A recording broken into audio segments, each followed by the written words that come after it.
Meus irmãos, a paz do Senhor Jesus, sejam todos mais uma vez bem-vindos ao nosso canal do Rota 146. Eu sou Romilson de Andrade e hoje nós vamos estar fazendo mais um subsídio da Escola Bíblica Dominical da classe dos jovens.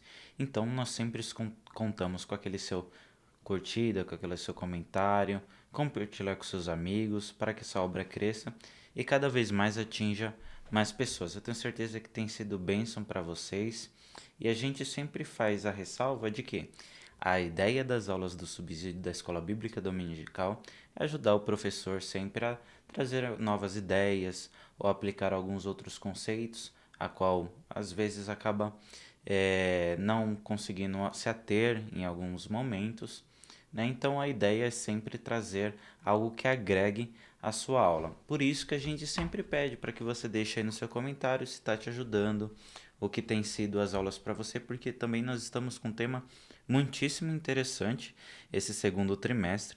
Né? Nós já vimos na aula passada sobre em relação a todos os temas, principalmente a realidade da fé cristã, e o autor está tratando sobre todas as questões de realidade nessa disciplina. Ele vai trazer hoje para a gente a realidade do Deus da Bíblia. Então vamos falar sobre um tema teontológico, né, que fala sobre a existência e o ser de Deus. É importante também definir a teontologia, que é diferente de teologia. No caso, a teologia está sendo definição de tudo que é Deus em relação a tudo que se refere a Ele. As disciplinas, tudo aquilo que é de uma forma sistemática. Então, entra todas as doutrinas, bibliologia. Então, o conjunto disso é o curso de teologia, tudo que está relacionado a Deus e a sua disciplina, digamos assim. Teontologia é algo que estuda especificamente o ser de Deus, né? Na medida, lógico, da compreensão humana, até porque é infinitamente, eternamente distante ao nosso conhecimento o ser de Deus. Mas nós entendemos que aquilo que pode ser revelado ao homem, estar revelado ao homem pela Bíblia Sagrada, principalmente ratificado na pessoa de Jesus Cristo, a qual nos deu. Então esse vai ser o nosso tema dessa aula, a realidade do Deus da Bíblia, e nós começaremos lendo o texto de Hebreus no capítulo 11, versículo de número 6. Ora, sem fé é impossível agradar-lhe, porque é necessário que aquele que se aproxima de Deus creia que ele existe e que é galardoador dos que o buscam. Hebreus 11:6. E o resumo da lição. A Bíblia Sagrada mostra a existência de Deus para o homem moderno. Em todos os sentidos, a Bíblia é uma das partes da forma que Deus se revelou ao homem. E nós vamos ver outros métodos, inclusive, que estão aqui descritos na nossa lição de hoje. E o texto bíblico se encontra no livro de Salmos 19, que inclusive é um outro texto que vai mostrar uma outra forma em que Deus se revelou à humanidade, e Romanos capítulo 1, versículos 18 a 20, que diz assim. Primeiro, Salmos 19, 1 a 4, que diz: Os céus manifestam a glória de Deus, e o firmamento anuncia as obras das suas mãos. Um dia faz declaração a outro dia, e uma noite mostra sabedoria a outra noite. Sem linguagem, sem fala, ouve-se as suas vozes em toda a extensão da terra, e as suas palavras e até o fim do mundo. Nele pôs uma tenda para o sol. De modo que o salmista deixa claro, principalmente ao verso de número 1, que o que está criado manifesta algo de Deus que é a sua glória. Então, através de uma questão contemplativa, de ordem, de beleza, de questões inclusive que vão além, né, daquilo que pode ser percebido em relação aos sentidos da fé, ou melhor dizendo, anteriores ao sentido da fé, aquilo que pode ser visto, aquilo que pode ser contemplado também pode manifestar o poder e a obra de Deus. Em Romanos 1, 18 a 20 vai nos dizer que porque do céu se manifesta a ira de Deus sobre toda impiedade e injustiça, dos homens que detêm a verdade em injustiça. Porquanto o que de Deus se pôde conhecer, nele se manifesta, porque Deus lo manifestou. Porque as suas coisas invisíveis, as coisas de Deus, desde a criação do mundo, tanto o seu eterno poder como a sua divindade, se entendem claramente se veem pelas coisas que estão criadas, para que eles fiquem inexcusáveis ou indesculpáveis. Então aqui traz dois textos bíblicos a qual nos mostra que para além daquilo que a gente consegue chegar até Deus por fé, também numa questão perceptiva pela pregação da natureza, também nós podemos conhecer um pouco sobre a existência e o ser de Deus, porque isso lhe manifesta as suas obras. Essa lição, meus irmãos, ela está relativamente até curta. Nós temos apenas 2 tópicos: Deus e sua existência, e o segundo tópico, ideias acerca da pessoa de Deus. Desse modo, nesse primeiro tópico, nós vamos abordar sobre a existência de Deus, a revelação geral e a revelação específica. Antes mesmo de entrarmos especificamente no qual se diz do tópico, principalmente essa base que se dá pela fé cristã de Gênesis capítulo 1, versículo 1, no princípio criou Deus os céus e a terra, ali é o começo de toda teologia, ou melhor dizendo, de toda a teontologia em relação acerca de Deus. Para ele criar, para algo vir a existir, precisa de um Deus pré-existente para fazer. Então, o ato da criação de Deus nos revela que ele é antes da criação, ao qual ele é eterno, e também ele é o criador de todas as coisas, né? Uma dedução lógica. Então, tudo que veio a existir parte do princípio Deus. Deus ordenou e todas as coisas aconteceram. Tem uma causalidade, que essa causa primeira, essa origem de todas as coisas, origem das coisas animadas e inanimadas, origem de todas as coisas que são visíveis e invisíveis, tudo isso foi feito por Deus, né? Então a Bíblia deixa de um modo em que nós entendemos claramente a existência e a pré-existência de Deus.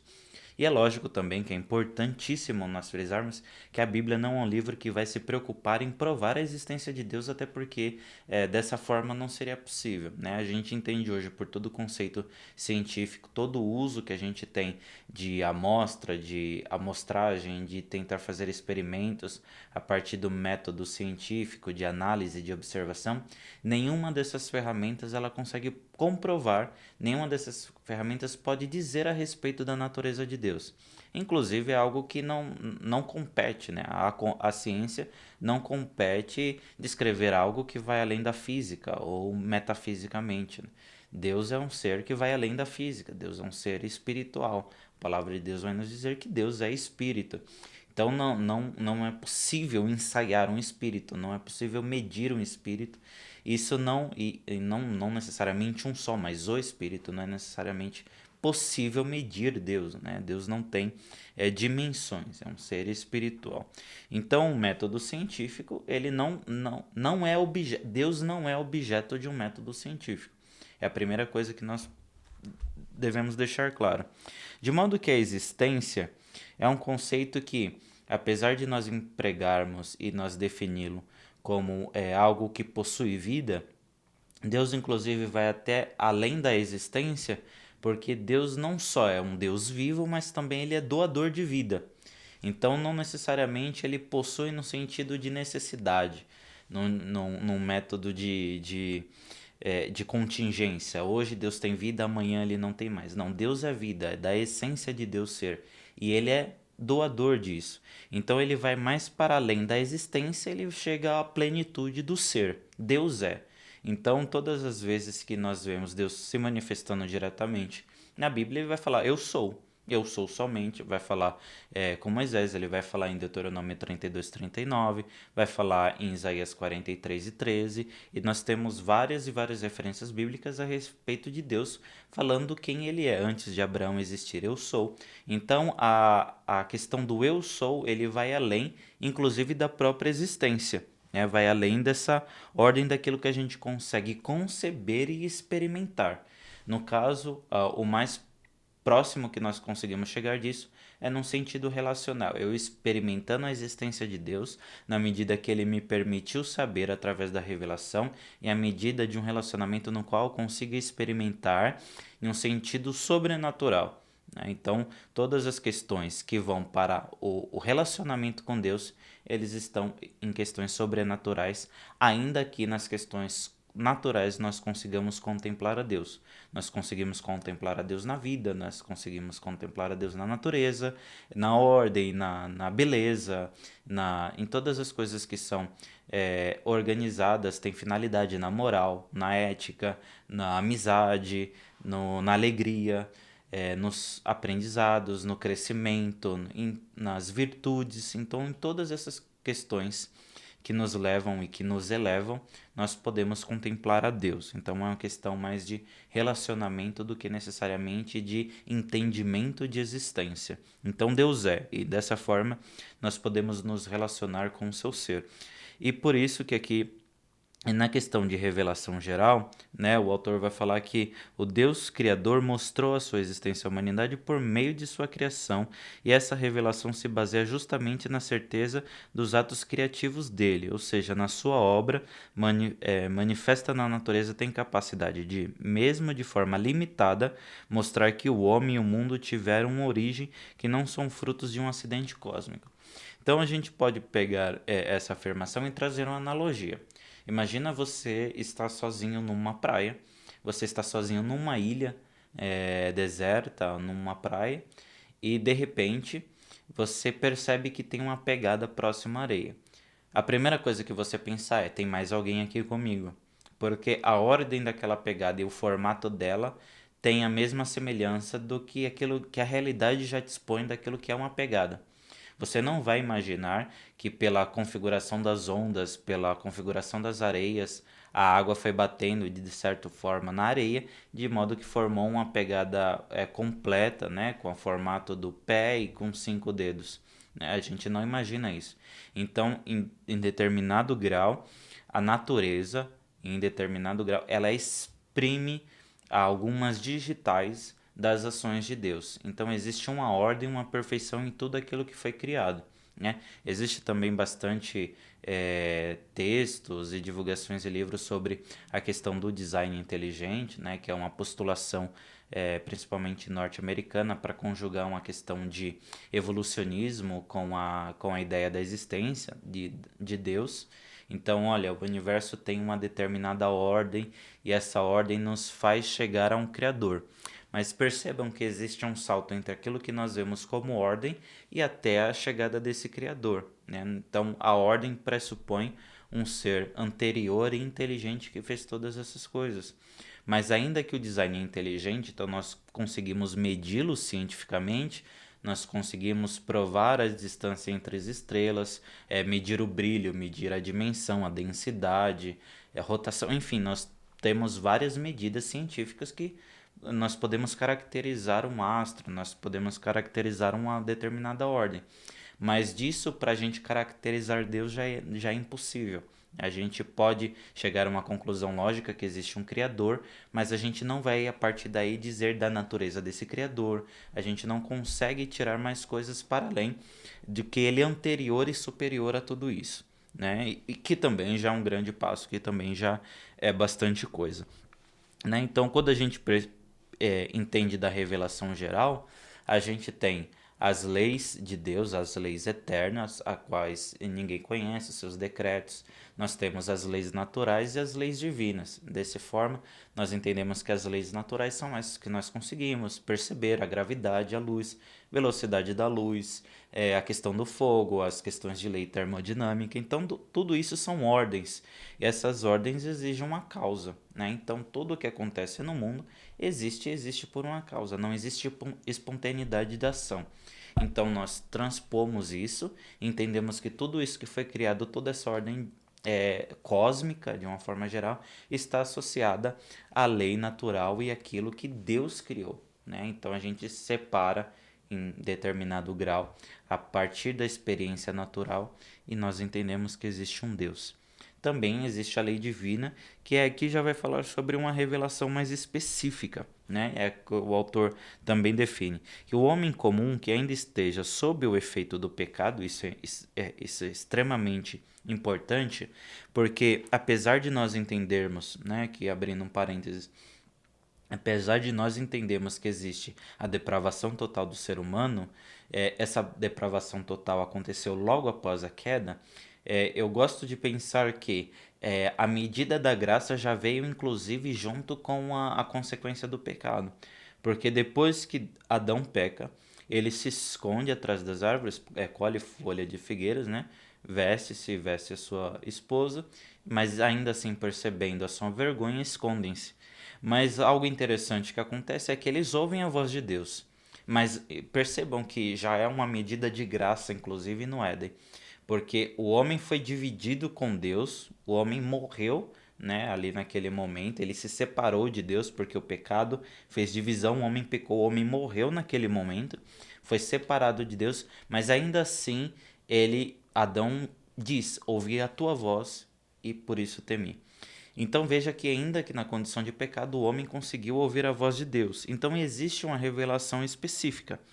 Essa revelação específica, ela, pela graça de Deus, nós glorificamos a Deus por isso, ela vai além da minha condição de pecado, porque ainda na condição de pecado, é lógico que com maiores dificuldades, com a vergonha do pecado, com a série de problemas que o pecado trouxe, nós ainda conseguimos ouvir a voz de Deus.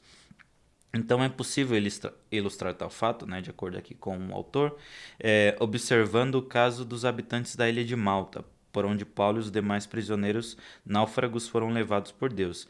Eles para se aquecerem do frio, os nativos da ilha, chamados por Lucas de bárbaros, acenderiam uma grande fogueira para os náufragos por causa do frio e da chuva. Paulo recolhe alguns galhos e é picado por uma cobra. Eles falam: certamente esse homem é homicida, visto que escapando do mar, a justiça não deixa viver. Veja que aqueles homens não conheciam Deus revelado nas Escrituras, mas tinham um senso de justiça. Então existe uma questão de uma revelação específica, e essa revelação específica ela permeia toda a moral. Então, independente do contato da lei ou a lei, né, de um modo geral específico, inclusive além de um contato bíblico de determinados povos, existe o conceito impregnado em natura, que faz parte do homem, um conceito de justiça, um conceito de errado, um conceito de certo, de bem, de mal, de elevação, de perdição da alma, um conceito ético. Então existe algo em comum em todos os seres humanos que Deus plantou em nós, de modo que tudo isso também nos mostra quem nós somos diante de Deus. Isso também dá uma categorização, né, das coisas criadas. O homem, como sendo o único no qual o relato bíblico diz que é a imagem e semelhança de Deus, ele tem uma questão cognitiva, uma liberdade cognitiva que os animais não têm, que as plantas não têm, que os seres minerais não têm, que os objetos inanimados não têm, né? Por conceito, todos eles são entes, né? Todos eles são seres de uma certa maneira.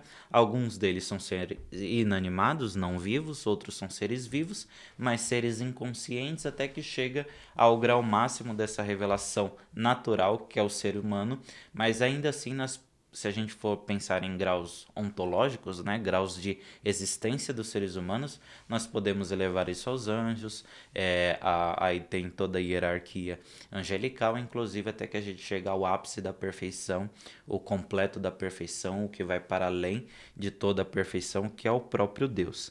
Então, essa revelação, ela vai estar presente na ordem, ela vai estar presente na natureza, ela vai estar presente na religião, né, que procura demonstrações não físicas de um Deus não físico ou necessariamente metafísico, que vai além daquilo que a gente consegue entender. Mas ainda assim, todo esse processo relacional de Deus para com o homem, né, é uma característica, é um atributo de Deus que a gente denomina como imanência. Apesar de Deus ser um ser transcendente, que está fora da criação, que está fora de tudo que foi feito, ele é mesmo anterior a tudo. Deus não foi feito, ele é. Então ele é a causa de todas as coisas, mas ainda que ele é transcendente, ele está fora de tudo isso, ele participa da sua criação, ele é imanente. Então ele está conosco todos os dias, ele é o Emanuel, ele ouve as nossas orações, ele nos abençoa, ele nos dirige, ele nos concedeu o Espírito Santo. Então é um Deus que está além, mas que participa. Então esse é um conceito também de uma revelação específica, que é também a forma que nós conseguimos conhecer a Deus. Veja que se Deus, qualquer revelação ou qualquer coisa que nós entendemos sobre Deus, é algo que Ele mesmo quis revelar. Então, todo limite de capacidade cognitiva do ser humano, ou inclusive os limites da nossa capacidade de fé, se é que nós podemos medi-la, né? Apesar de que Jesus, né, em toda a sua dependência do Espírito Santo, media a fé a homens de pouca fé, então existe uma medida em relação a um resultado que não era alcançado, algo que não era feito, é possível medir a fé, mas ainda assim essas questões quantitativas elas estão para além do nosso próprio conhecimento. O que nos resta é entender sobre a existência de Deus e nós nos prostrarmos a isso, tanto no sentido lógico e cognitivo, inclusive numa perspectiva de fé. Até porque a fé ela vai além da inteligência, vai além daquilo que nós podemos compreender, mas existem muitas coisas que também nós podemos entender a respeito de Deus, a qual Ele nos quis revelar por meio das Escrituras, por meio da pessoa de Jesus. Nós conseguimos discernir pelo Espírito os que são os que não são de Deus. Então, nós somos elevados a Deus através da nossa capacidade de fé metafísica e na nossa capacidade cognitiva também uma capacidade física, além de não ter algo que especificamente diga sobre uma quantidade de inteligência. Mas veja que sobre a questão de Deus, o que a gente tem é aquilo que ele revelou. Então esse nível de relacionamento precisa acontecer para que a gente consiga provar e ver que o Senhor é bom e experimentar toda a sua vontade, toda a sua obra nas nossas vidas. No segundo tópico, meus irmãos, segundo e último tópico, inclusive, vai nos trazer aqui o autor ideias acerca da pessoa de Deus. Então, o que foi postulado até então pela humanidade sobre o que seria Deus ou como nós nos comportaríamos diante dele. Ele traz, primeiramente, aqui o tópico sobre o ateísmo. Ateísmo, né, tem duas junções de uma junção de duas palavras, a um prefixo de negação, e teísmo significa de teos, né, que é Deus, então é anti-Deus, é alguém que não acredita necessariamente na existência de Deus, se bem que já é um termo um pouco, digamos assim, mais velho, hoje as pessoas se consideram como um agnóstico. Agnóstico, eles vão falar sobre sem conhecimento. Então, eles dizem que se Deus existe, ele não se revelou a mim, então eu não posso dizer se ele existe ou se não existe. Então, hoje em dia, parece ser mais forte o conhecimento ou a declaração de agnosticismo do que propriamente de ateísmo. Até porque ateísmo, geralmente, né, não é regra, mas sempre tem uma questão de um certo tipo de decepção.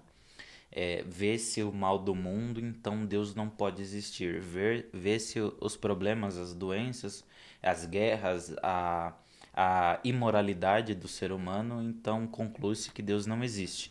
E que, na verdade, deveria nos levar para um outro lugar, né? Quanto mais distante de Deus, mais o homem se perverte.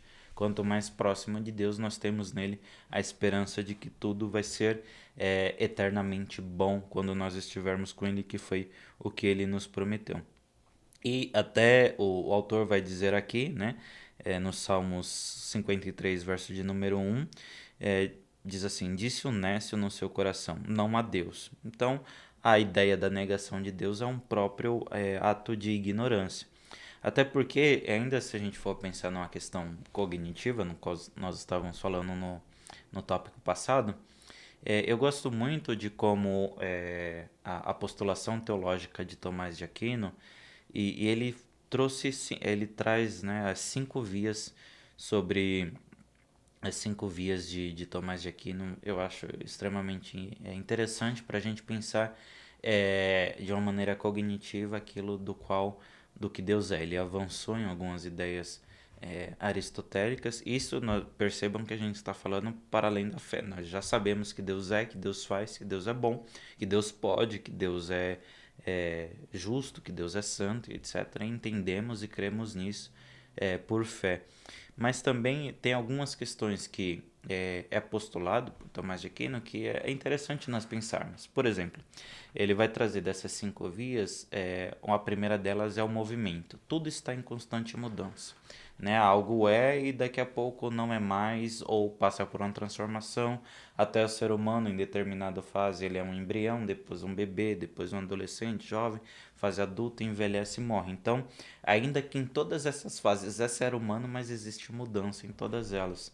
Então, se a gente for pegar os grãos que se tornam em alimentos, se a gente for pegar a madeira, que pode ser uma mesa, componentes, enfim, tudo está daquilo que é para o que pode ser, que ele chama de ato e potência.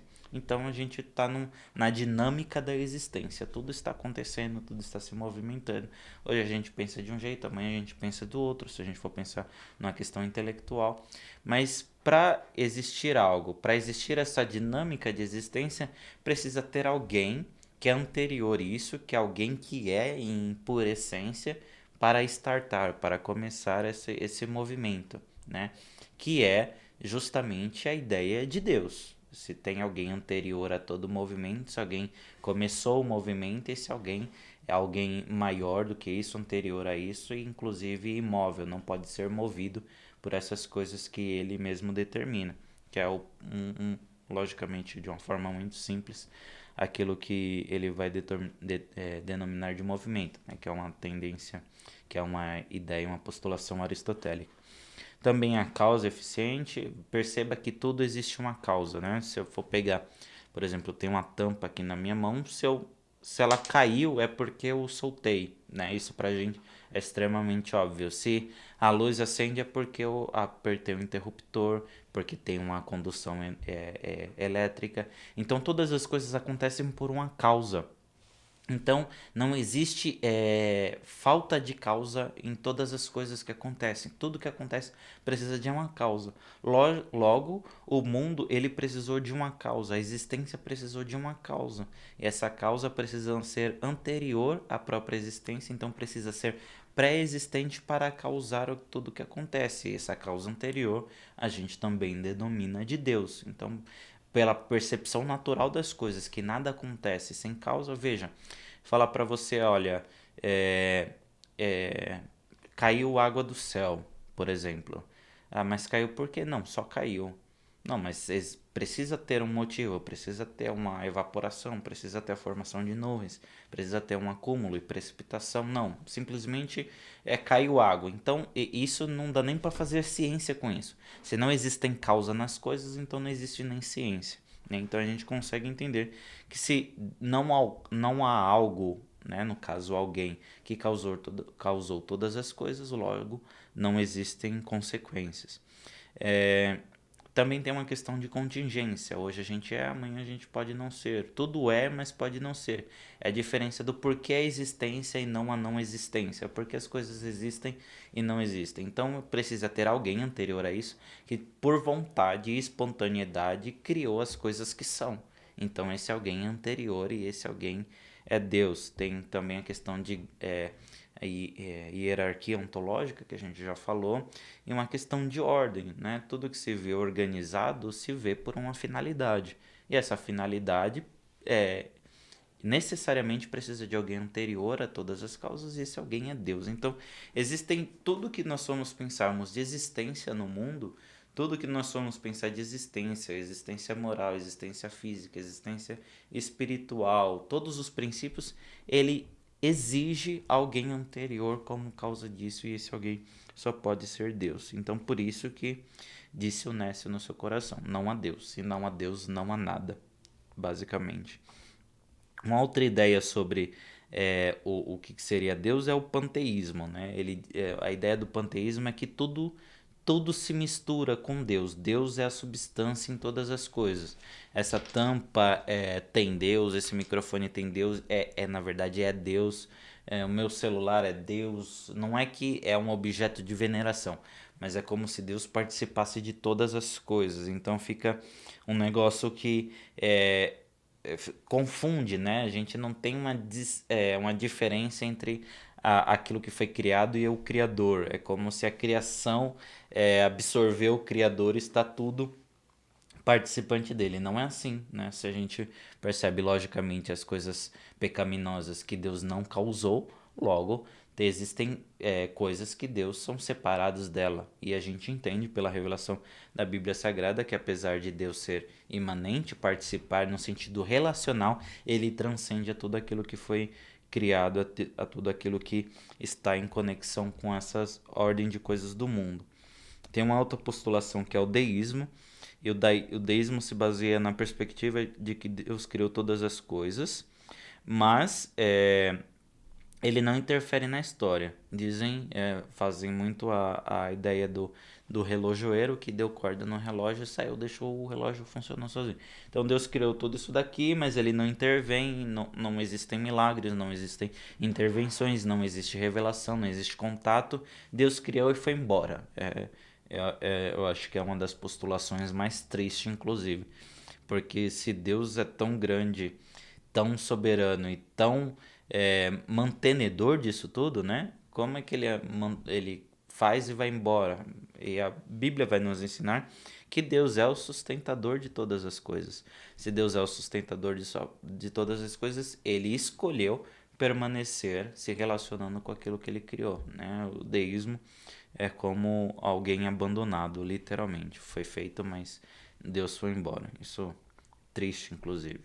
E o teísmo, né, que é a perspectiva que Deus existe e criou todas as coisas e que se envolve diretamente com a sua criação, né? A gente vai diferenciar como é que Deus interfere, a gente tem vários tipos de interferência e relacionamentos com Deus, mas nós sabemos que essa ideia rejeita o deísmo, rejeita o ateísmo, né? Porque Deus existe e participa conosco de todas as coisas. Então, de novo, para resumir essa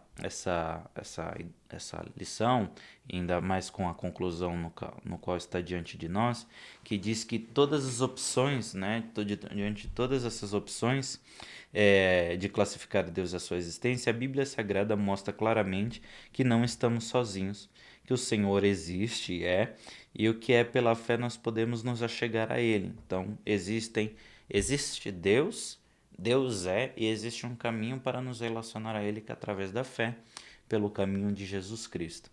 De modo que essa revelação ela pode ser progressiva, né? A gente pode conhecer mais Deus do que já conhece, tanto no sentido intelectual, estudando a Bíblia, como no sentido relacional, como no caso de Jó. Antes eu te conhecia só de ouvir falar, mas agora os meus olhos te contemplam. A gente consegue entender essa relação com Isaías no capítulo 6, Ezequiel quando ele mergulha, né, um símbolo daquilo que nós podemos desfrutar da obra do Espírito Santo, cada vez mergulhando mais. Então existem vários também símbolos na Bíblia que mostram que nós possamos progredir, né, no conhecimento e no relacionamento com o nosso Senhor, porque Ele existe, Ele está a toda disposição querendo que nós tenhamos um relacionamento puro e sincero com Ele e que nós possamos viver com Ele para toda a eternidade, no nome de Jesus. E amém. Meus queridos, que Deus abençoe a sua vida. E de novo, não se esqueça de curtir, compartilhar, nos ajude. Com certeza Deus vai abençoar muito a sua vida. É sempre um prazer estar aqui com vocês. Que Deus os abençoe em Cristo Jesus.